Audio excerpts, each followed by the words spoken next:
This episode of Trial by Stone is brought to you by Dream Fasting, the Dark Crystal Experience, a Facebook group for all discussions about the Dark Crystal. To join the group, just search on Facebook for Dream Fasting, the Dark Crystal Experience. Another world, another time, in the age of wonder.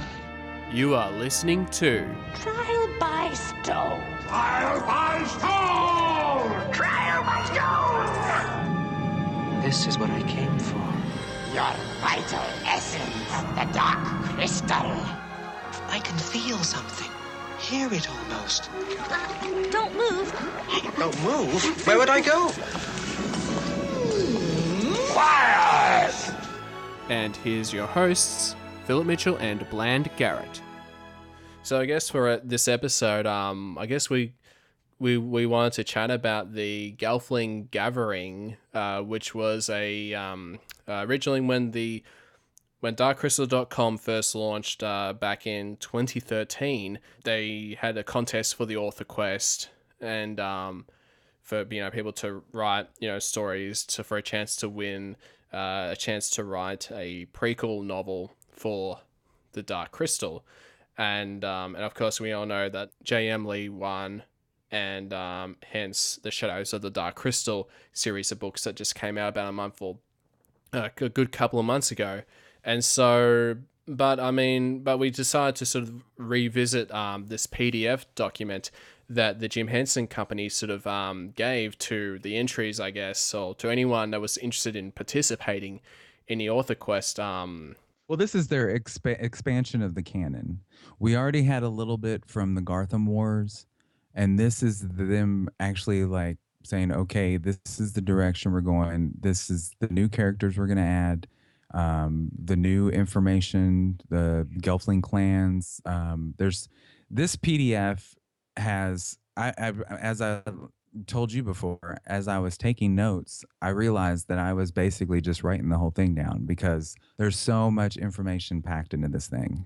Yes, absolutely. And it's a 18-page document. So for any the listeners out there, I think all you need to do is just search for the Dark Crystal Gelfling Gathering. If you just Google that, it should pop up in the top search results. They can just download. And it is still available at darkcrystal.com. Yeah. Yeah, absolutely. I think it might be under contests.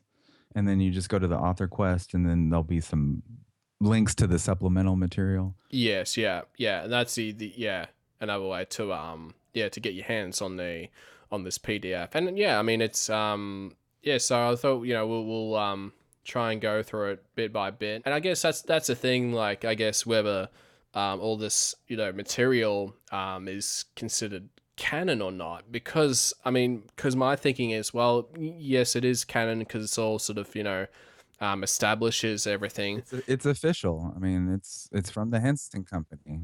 And I guess my other theory that that it may not be is in case when they were writing if Joe was when he was writing the Shadows of Dark Crystal, whether there were things, I don't know if there'd be things where they might make some changes to the mythology or the characters. That is true. That sort of thing. They might have made some changes. Yeah. Yeah, and because the PDF, it is mostly designed, for writers only, but it is sort of written in a way that it's sort of like you had the Skeksis telling their side of the story and. Right. Now, see, there is a loophole. Just like the Book of Agro, which is the main text of the World of the Dark Crystal. It's a translation of a text that was discovered through dream fasting with an artifact that was found on Earth. So with this, it's written from the point of view of Skeksis and Uru and Gelfling. So who's to say that they weren't wrong in what they were discovering?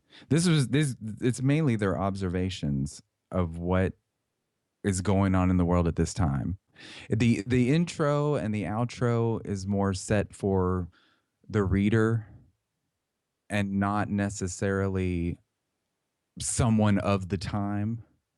But I really do like the way it's presented. There's 9 different articles, and 9 is the magic number here. Yes, because as we all know, everything works in threes. And then It's they say I think 9 is the number of imbalance, which was you had 10 Skeksis and 10 Uru at the beginning of the film, and then Skekso and Ursu die, and then you go to 9, which is the imbalance, and therefore I guess the prophecy can be fulfilled, and then but then of course we lose another Skeksis and Uru Yes, we do. to Yeah, that makes pit it the 8. Yeah. fire. Yes. Yeah. Toby Philpott's character. I know. Yeah. Very, very sad. Yeah, with those moments. Yeah. Yeah. It's just crazy. Just like one dies, the other. I mean, of course they're connected, but I'm just like, with the mystic, how he just disappears. I'm just like, Yeah. I wonder if he felt anything, like, or if it just like just vanished essentially. Um, Yeah, just zap, just I guess spontaneous combustion. I yeah, mean, he yeah, just disappears yeah, because Skek Tech is destroyed in the pit of fire. So yeah, burnt alive. Um, now to go back to Skekso and Ursu. Now here's the thing. I have two theories as to why he died. Skekso is the strongest of the Skeksis, but which is why he was emperor. And if you think about it, for 1,000 years, there was only one emperor of the Skeksis until Skekung the Gartha Master took over. He was pretty much hated by all the other Skeksis, and they all kind of like were plotting against him. But then, if he was the strongest of the Skeksis, and the Gelfling essence was mainly for him, he got the good stuff. Why did he die? Was he poisoned by another Skeksis? Or here's another thing, like the Skeksis, the reason why they collect essence and drink it is because they themselves are losing their essence through time and age. Why are they losing their essence? Is it because they're split apart? Is it because the dark crystal is actually feeding off of them? And when they drink essence, does this also sustain the lives of the Uru?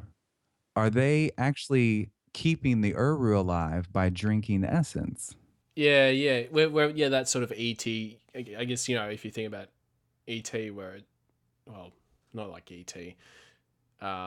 Yeah, like if the Well, Skeksis are drinking, E.T. made a bond with Elliot, and yeah, that's but why they're both Elliot got connected, sick sort from of E.T. thing. Yeah. He purposely made this mental bond with Elliot, and that's why in E.T. there's the scene where E.T. is watching the old film, and the two characters embrace and kiss, and then like Elliot, he's He's at in school. school, Yes, yeah, and somehow he's getting drunk, and then he like releases all frogs, and then he kisses the blonde girl in his class, and then towards the end of the film, when E.T. gets sick, Elliot also gets sick. And then when he dies, the bond is separated and Elliot's fine. But yeah. But yeah, I guess I was just seeing from that perspective of whether if the Skeksis are drinking, Gelfling, essence, if that makes an impact on the Uru somehow, like whether they get that. right, you would think so. Now here's my other theory. Ursu, did he purposely sacrifice himself? Like, I mean, you could have I don't know. I'm just trying to think. Well, Did he how would he purposely sacrifice himself in order to bring the number down to to the 9? imbalance of 9 Yeah, and to get rid of Skekso? Because possibly. without Yeah. without Skekso, the Skeksis become divided because you've got the three sets of three. Yes. Yeah. You've got Skeksil's party, you've got Skekzok's party, and you've got Skeksung's party. And those are the three that are going to try to go for emperor. They want to be emperor. Yeah. Skekszok backs away. He does. Yeah. He's like, I'm just going to leave it between them two. Skeksil loses, Skekung wins. So there's this divide, this tension amongst the Skeksis. I mean, like there wasn't already, but it's almost like maybe he sacrificed himself in order to cause the chaos so that the Skeksis were more distracted so that Jen could complete his quest. Yeah. And because, like, thinking about all these theories, like another theory I had is maybe like the Gelfling essence. Yes, it can make look younger and stuff, but maybe it might contain some kind of poison where it's like, yeah, it makes them young, but it means that they're gonna die sooner, I guess. Like, but I don't know. I mean, I'm yeah. But then maybe Skektek wasn't actually giving Skekso essence. Maybe he The was right hoarding essence, it yeah. for himself. Yeah. I mean, he could be And maybe that's why Skekso fell. yeah. It could have been working alongside like Skekung, They might have had discussions, Skekung and the scientist, and it's like, Maybe even Skekayuk like cooked up some poison meal and yeah. But yeah, no, it's actually, thinking of those things is very sort of interesting to think whether, why they died, whether it's just old, because it can't be old age because they're all the same none age. of the other ones are dying. No, Yeah. exactly. They're all the same age. So it's like, why did Skekso and Skeksu die? Yeah. That's a pretty good mystery that, it's just like. And that's what I love about the Dark Crystal. There is so much mystery. There's so much more to be explored. There's so much detail that you can ponder about. But yeah, I mean, and that's the thing, like this PDF document that really goes into detail of all the characters and the world of Thra. But yeah, I kind of like the start of it, how it starts with this the crystal cracked and no one told the Skeksis all were liars until one Gelfling, brave and bold, spread truth like wildfires. And I kind of like that it sort of like describes as an ancient Gelfling song. But to me, I'm just like, how can the song be ancient if, I don't know. Well, I think that intro is of a different time. At that time of that page of the document, it is an ancient Gelfling song, because this whole document is actually pointed towards us as the reader. It's not directed towards other Gelfling or anything like that. I think it's just whoever reads this is a collection of documents from the past. Yes, yeah, from our past, and not actually from before the Gelfling Gathering. Yes, yeah, gotcha, yeah. I know, because I was thinking like, because he's this sort of statement sort of occurred probably just before the Gelfling got wiped out by the Gotham, maybe longer. I mean, there might have been at least a good couple of years before they found out about what the Skeksis were up to, and between at the time of this, right? Like at the time of this, the Skeksis and the Skeksis know that there's a connection with them in the Uru, but it almost seems like the Uru don't really know that, and the Gelfling kind of know. It's like nobody is quite sure what the connection is. Nobody knows yet that they are one and the same, and that they were from the Urskeks. And there's a lot of and at the time of this, it's almost written as if the Gelfling haven't even met the Uru yet. No, I don't think Which, so. No. Yeah. in creation myths, there's one that has. There's one that has. Is it just the one? No, there's two Gelfling that go to the Valley of the Mystics with the podling, and my memory is a little fuzzy. Yeah, according to Creation Myths Volume 3, but that doesn't mean that word spread that, hey, we found these mystics and they're in this valley and they're not evil the way they are portrayed by Skeksil's lies, as we'll get to in the Gelfling Gathering. Now, I do want to cover this first before we actually get into the full of it. A lot of people might be wondering, well, what is the Gelfling Gathering? Because the document, this PDF, doesn't tell you. No, it actually doesn't. I know you can find some of that information on darkcrystal.com, and just trying to think. I think if you go encyclopedia. Oh, so they actually do point that out. I haven't looked at that. I'm pretty certain it's Well, the Gelfling Gathering is what the Gelfling do in order to find the prophecy. This is where the prophecy comes from the Gelfling Gathering. And I have this excerpt from the World of the Dark Crystal. This is from the Book of Agra. It says when the Skeksis began to take Gelfling as well as pod people as slaves, the Gelfling were dismayed. For once, they took thought for the future. They sought to know if the crystal might be healed, if the Skeksis' rule must continue. They lit the fires of prophecy. They took counsel from the flames. 7 circles of 7 Gelfling lay on the hilltops all night, their faces to the stars. Their dreams were made stone. The wall of destiny still stands. There, the Gelfling were shown the quest for the lost shard, and they were shown the healing of the crystal by the hand of a Gelfling, replacing the shard by the light of a great conjunction. And there, too, they were shown the ruin of the Gelfling, the fall of their houses, and the wall stood for all to see.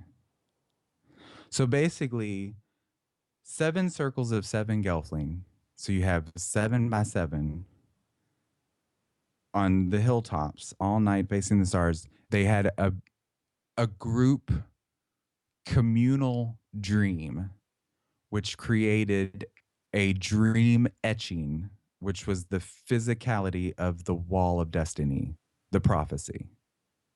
No, it's really interesting to see, yeah, to hear sort of the stories of that, and yeah, it was, yeah, I sort of didn't think about that till now, that it's sort of that part of that story was omitted, I guess, from the PDF. But whether this document maybe takes place during or sort of after the events of the Gelfling Gathering.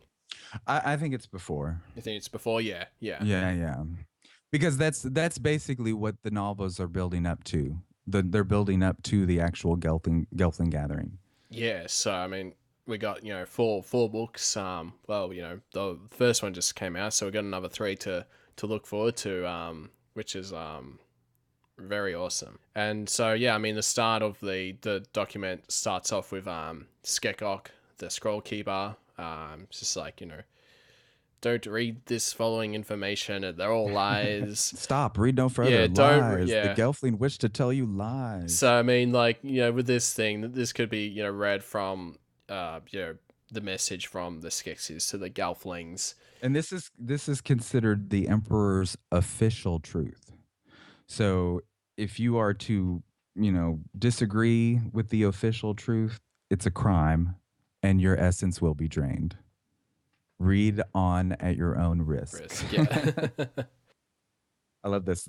The real truth. Yeah, so yeah, that is they already like stated the truth, like right in front of them. It's just like, yeah, we're not doing this, but if you're spreading lies about this, we're going to do that crime, that same thing that we will drain your essence. It's kind of like the thing they say about King Henry. Well, he beheaded his wives, and well, he's they say 1 + 1 is 2, but Henry says it's actually 3, and if you don't believe that it's 3, you're going to be beheaded. Yeah. I thought that was a bit humorous, I guess. Yeah, this document is actually really funny. It is, yeah. There's a lot of little funny little jokes in there and stuff. Yeah, so there was a page about, the Skeksis warning message, and then the next page is Ursu the Master, so the Mystic's point of view. His it's a meditation is what it says. Yes, yeah. And this basically is it's talking about how, the Skeksis have taken over in the castle. The crystal has this power. And then it goes into Skektek and how Skektek he spent years studying the dark crystal. He's an expert in crystalline technologies, and he invented the process of essence extraction. Yeah, so I mean, it would be interesting about how he sort of, I mean, that would be like another great story to sort of, hear about how Skektek sort of discovered about, draining essence, and you can almost have like a little, short story about him and just experimenting with different animals and stuff, and then he finds that, he experiments on, some Gelfling, and, sort of works out like, oh wow, this is something that could work, really good. Well, it goes into the Gelfling Guard that actually found out the true nature of the Skeksis, and I guess his name is it Rian or is it Ryan? I'm I'm assuming it's going Rian. yeah, Rand, because I'm just trying, like, I'm trying to think that by the way it's spelled is the same name as is it Rian Johnson, the filmmaker, or is he pronounced Ryan Johnson? Oh, I don't Ryan know. John. Ryan. I know it's one of those things where it's like when you read some text and it's like, you sort of want to ask the author, it's like, how's it pronounced and that sort of thing. I remember one of the times, I think when I was talking to Matthew Dale Smith, and I didn't know how Ranep was pronounced. Like I couldn't at the time, reading. I'm like, I don't know how to say that word, but yeah, so yeah, Ryan. Yeah, let's say probably Ryan. Now it says that he was a Gelfling Guard. Do you think he was a Gelfling Guard at the castle? Yes, I believe so. Yeah, yeah, And that's how he was yeah. kind of able to find his way into Skektek's laboratory, which they say it was forbidden. Forbidden to enter. Yeah, And yeah. in the laboratory, he found a vial of glowing blue liquid that gave him chills. We do in the document we find out that the crystal was cracked by a Skeksis, and that the Uru went to the valley to contemplate their fate, and that the Skeksis planned to enslave the Gelfling and use their essence. So he sort of knows he's probably the first Scalpling to sort of realize that something isn't. He discovered the going true nature of the Skeksis. And the Skeksis have basically been spreading lies. They've been, as we learned from creation myths, they just kind of play nice. And they're like, we could maybe. It's almost like they were thinking about using them as food almost in creation myths. And I guess Skektek kind of, with all his studies of crystals and whatnot, he found this way of draining their essence, their life force. And so on the next page, is you sort of get a sort of descriptions of all the Skeksis characters. And this, I think this is actually from Rian. From Rian, yeah, because it does say this is basically from, I guess, being a guard at the castle. This was everything that he found out and kind of put out there in his journal. Yeah, and I think this is the first sort of time that that's because the entry date is Rosen Day, 14th moon, 96 years AGC, which I would have to assume that means after Great Conjunction. Right, which would be the one where the split happened, which would be the last Great Conjunction. Yeah. Yes. Yeah. Basically, the in the film it focuses on 1,000 years ago the crystal cracked, and here we, they split up, the world split apart, and Skeksis and Uru. So it basically is just covering the last 1,000 years. So I would think that the AGC just means after the last Great Conjunction. And then it makes me think of with the year, with the AGC, because there's been so many. There was there was one before it. Whether it should just be called, I don't know, like AGC V2, version 2, or well, to then sort of how differentiate, the different Great Conjunctions. But then it's almost like, well, time like just here on Earth and humans, it's like, well, we have before Christ and then AD, whatever that is, Latin. A lot of people say it's after death, but then it's like, how long have they actually been keeping track of time? Like, how many Great Conjunctions have actually occurred on Thra before the Urskeks arrived? Yeah. Before Agra. Before Agra actually witnessed any of it. Like, yeah. How old is Thra? Oh, and I actually have a theory that goes into the World of the Dark Crystal and the Book of Agra. So this fragment of the Wall of Destiny that was found on Earth in an undisclosed location, how did that end up on Earth? My theory is that what they say is that the cosmos kind of melded together and formed the planet and all of this with the crystal at its heart. So at some point, did the cosmos actually destroy Thra? And is that how the fragment ended up on Earth? Does Earth have a crystal? A portal. Yeah, I know I it's think actually Thra interesting was that yeah. destroyed. I think Thra was destroyed somehow, and that's how the fragment ended up on Earth. But that's just my theory. Well, and then to go back to this date of Rosunday, is that a day that happens with the rose sun being its strongest within this time period? Like, do the suns as the suns okay, so how did the suns work? Is there one central sun that all the planets rotate around, and then the other two suns rotate around that bigger sun with the planets? Or is Thra actually the center of this solar system because it's like the central crystal within all this system of other crystals? That's interesting to note. Yeah, absolutely. Yeah, I think it seems like a question that JM Lee, might be able to delve some insight because I know he was when he was writing the book that he was doing a lot of research in that sort of the suns and moons and And I think the that rose sun aspect. is Yeah, the middle size sun because the small one is called the the dying dying sun. sun. Yeah, And and then the then large one, I guess, is the great sun. Is that what it's I called? think so. Yeah, the great sun. Yeah.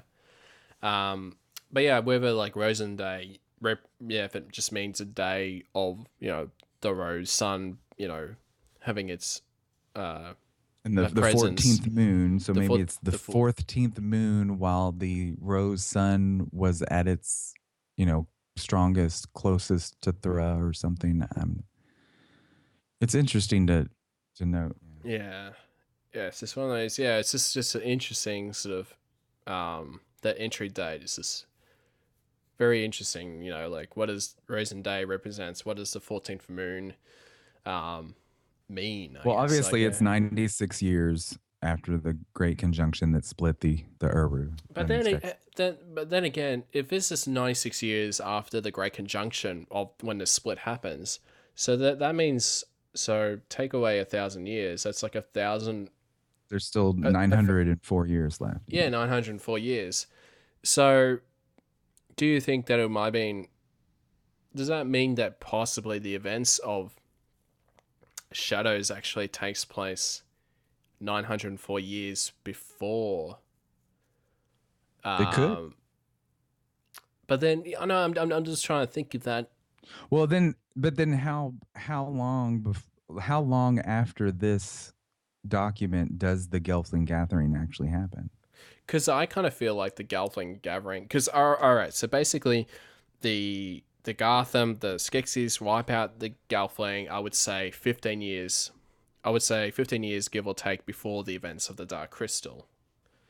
And you Well, think? see, I haven't read Gartham Wars either. Have you?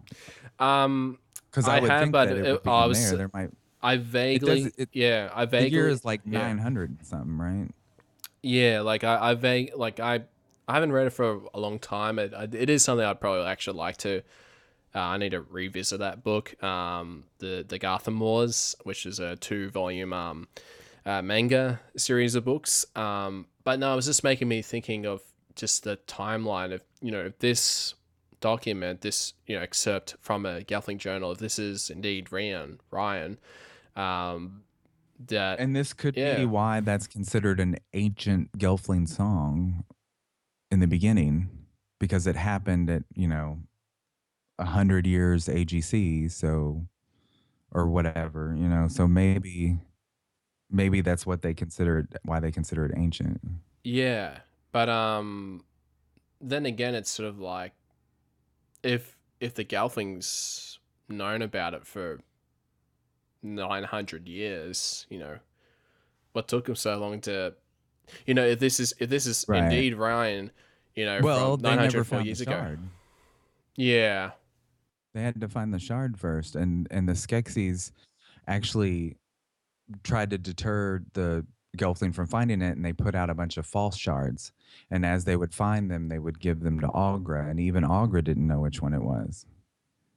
And then, as we find out in the film, Jen finds it through song, through his furka. Yeah, and also I guess is the other thing to consider is if this crossovers with the events of creation myths, because if you're thinking about how many years Olga and Ronip was in the Castle of the Crystal trying to find, the right Right. shard of the crystal. So Right. now, I'm thinking that yeah, this is might be Ronup's adventure may have happened years after this, or he was in a. It's almost like he was in a place where he didn't even know about the Gelfling Gathering and the prophecy and all that stuff. no. I don't think he. No. I think he left away before when it all went down, essentially. So yeah, I guess it just makes me think if this Gelfling journal is indeed Ryan, or whether it is actually someone else. But whether there was someone before Ryan that trying to spread the word, and he got his essence drained and maybe became the first sort of victim of this essence draining experimentation. Well, I Yeah. think that they'd already been doing it for a while secretly. Yeah. Yeah. I think he was just the one that found out and escaped and was spreading the word, and that's why Skekok was like, "Don't listen to any of this. It's all lies. Don't listen to this Gelfling that found out all this information. It's all lies. They're trying to counteract what Rian had found out." I did look at the dates on Creation Myths. Volume 1 came out in 2011. Volume 2 came out in 2012. Then we have Gelfling Gathering that was released in 2013.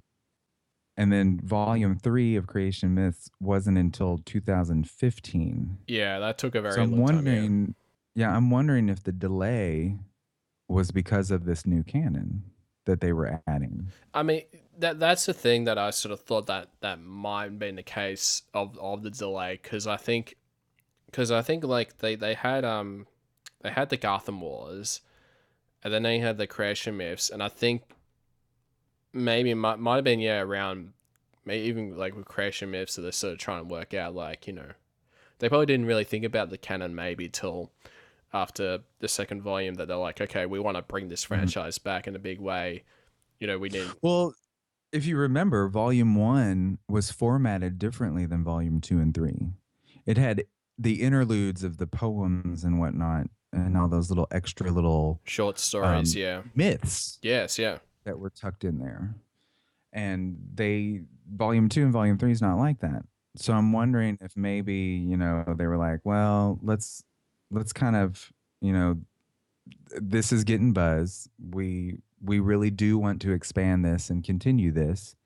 So they put out Volume 2, and we're working on Gelfling Gathering and what they were going to do, put out the website, put out the author quest, and then Volume 3 just kind of took a little bit longer to get out there because they were probably trying to make sure it fit. Yeah, and also, I mean, because I really thought, like, originally, before this whole darkcrystal.com and sort of expanding the franchise, I really thought Volume 3 would sort of wrap everything up in a, sort of like, it'll go to the events of, the Skeksis wiping out the Gelfling with the Gartham and all, and then, like, the last sort of thing, the last couple of pages, you see, like a baby Jen getting picked up by one of the mystics sort of thing, and takes him back to the because I mean that's when I thought like that's how it was going to wrap up, like it would just be like one like just a prequel story. So it was interesting that like it with Volume 3 that sort of, to me originally felt like it was going in a different direction, but I did really enjoy it actually. Like I like that it sort of stuck to well, they left the story it open. Definitely. Also, it's a storyteller's point of view, so it could be, it has the loophole. There's always a loophole. And then there's also all those other stories of Ronep that haven't been told, which they could go into if they wanted to. Yeah, I know it's something that Matthew Dow Smith, he would love to write one of those sort of stories. And I mean, that could be something that they might do for the 35th anniversary. I think next year, I think they IKEA has announced that they're planning to do some Dark Crystal graphic novels or stories, or comics, that sort of thing. So it'd be interesting to see what they will do. I would think that if they were to have a short story contest, that they would announce it within the next few months, so that the winners can be announced, spring or summer of next year, and then by the time the actual 35th anniversary in December happens, then that can all be, pushed with it. But yeah, back to the Gelfling Gathering. So yeah, it goes through sort of character descriptions about each of the Skeksis and what they're all Right, and like, and they almost kind of give them, they expand on their powers as to what they can do, and this is, the Dark Crystal isn't just a science fiction, it's also fantasy. And you've got, you basically have wormhole travel through crystals and mysticism with the mystics and all their powers and draining of essence. It's it's kind of open to both fantasy and science fiction. So they kind of give some of the Skeksis like extra little abilities that we didn't know that they had.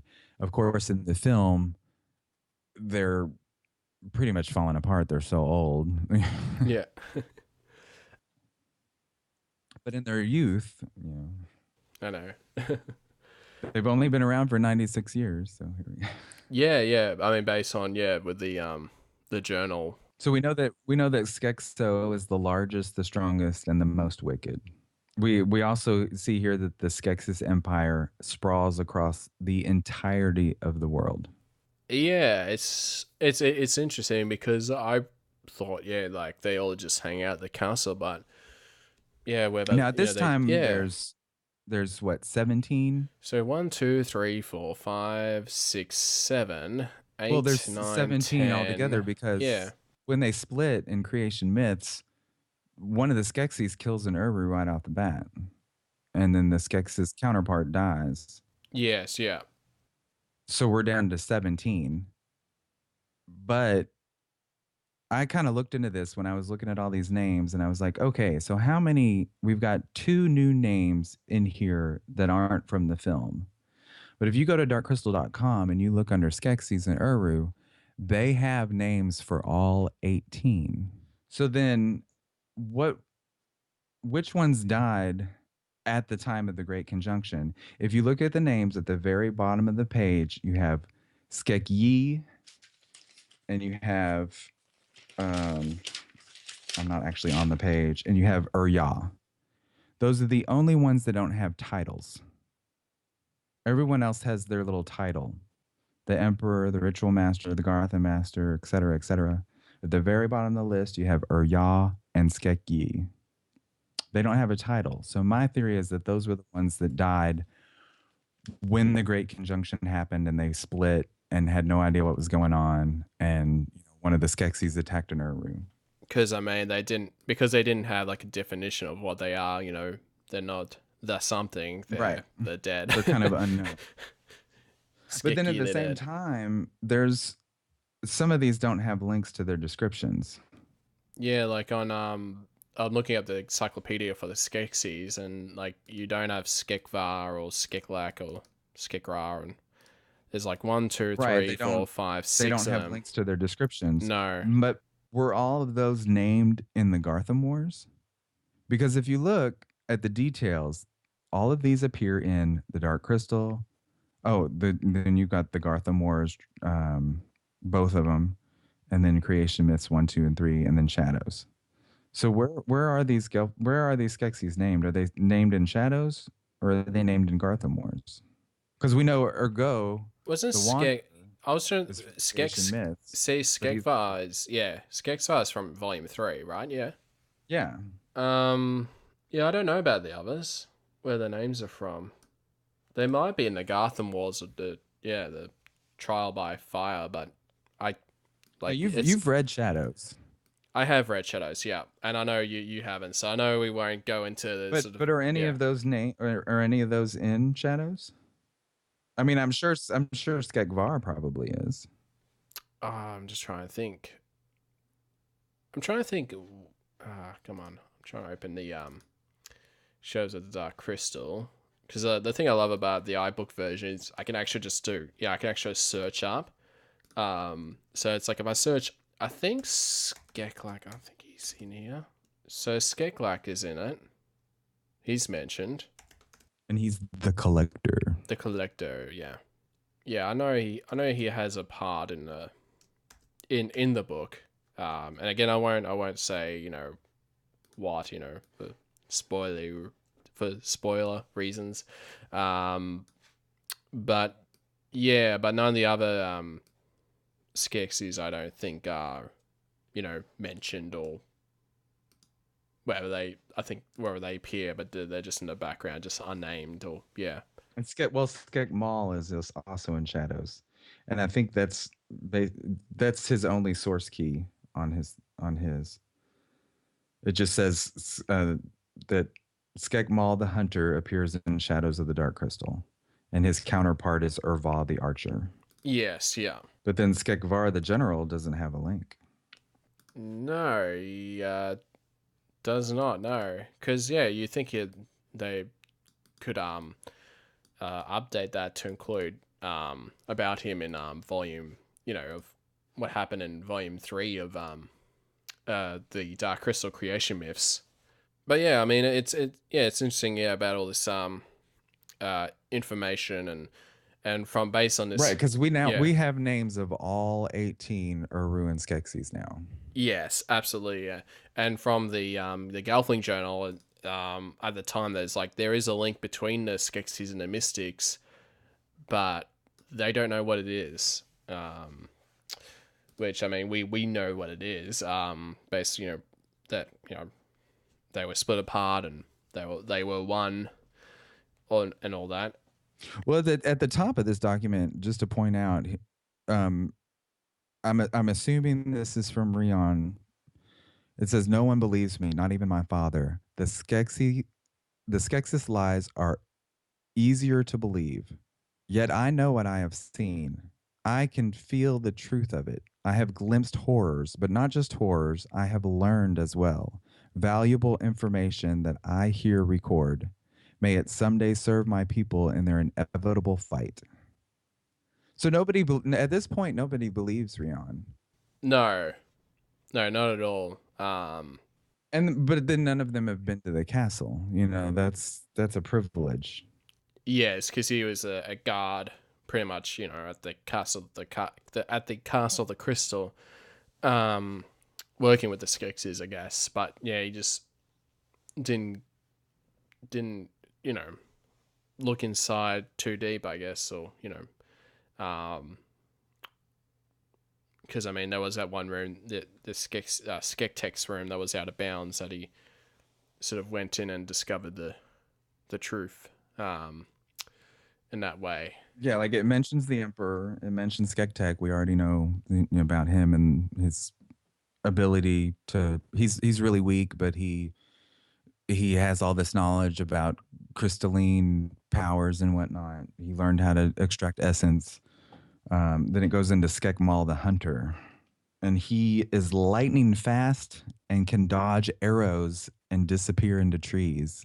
He eats everything he catches. The Gelfling clans don't know him, but they know the legend because no one has escaped alive. He wears a spirit-like mask to conceal his true identity. Spirit-like mask. So there's a mystical power that he has. Yeah, like he's because then with all the Skeksis in the films, you don't really see them running fast or anything like that. So he sounds pretty crazy. Yeah, pretty crazy. Dangerous. Yeah. I wouldn't want to run into running around. Yeah. I'm kind of surprised why he died. Because all these new names that we get, yes, they've died before the film. Yes, they will. So, and that's another thing. It starts with the 10 Skeksis. One of them is dying. Mm. Did the other did the other ones all kind of go slowly like that because of lack of essence, or did they actually get killed?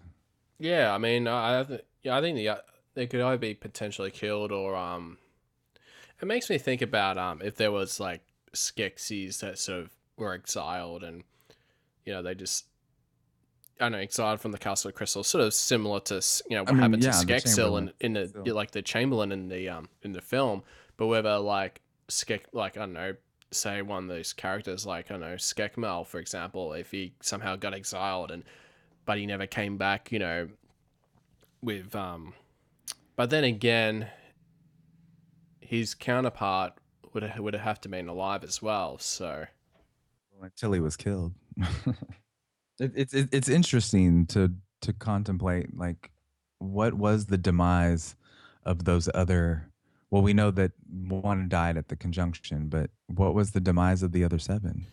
Yeah, it's just such a mystery, like what are the fates of all these other Skeksis that we don't see in the film. Like, I wonder if the creation of the Gartham, if at first they were kind of confused and kind of like in RoboCop, they just kind of like, oops, I'm just gonna kill everybody in the room, and Skek Mall just happened to be in the way of one of the Gartham.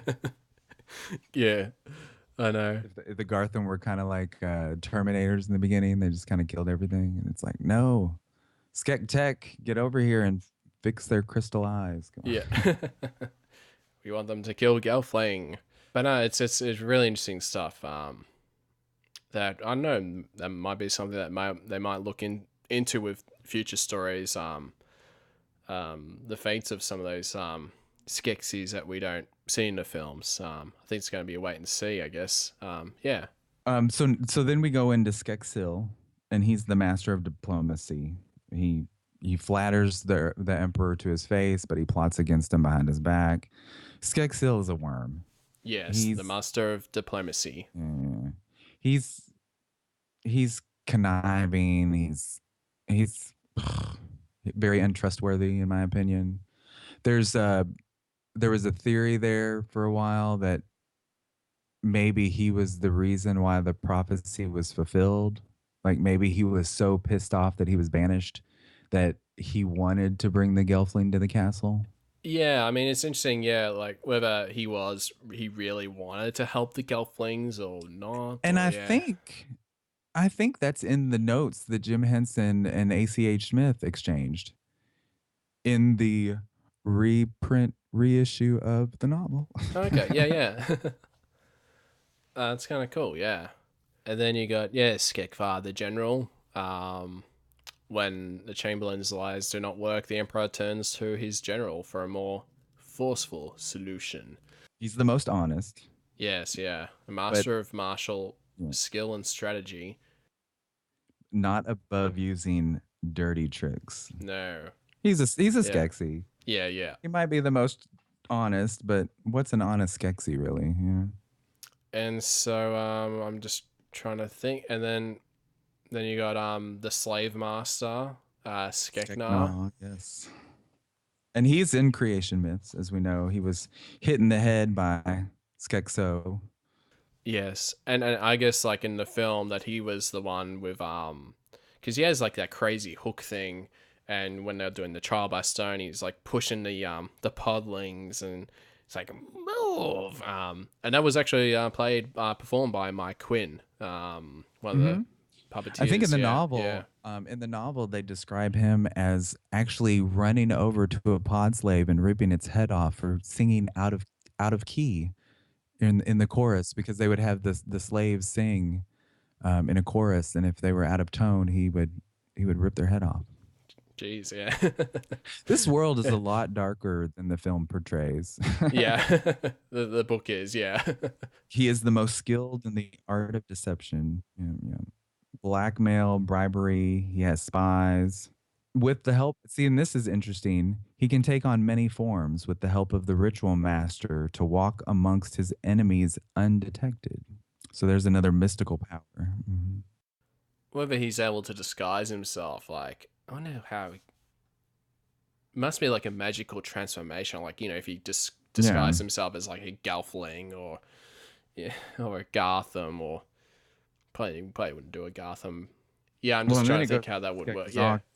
Zok himself, the ritual master, and he can create false apparitions, and he provides prophecies to the empire.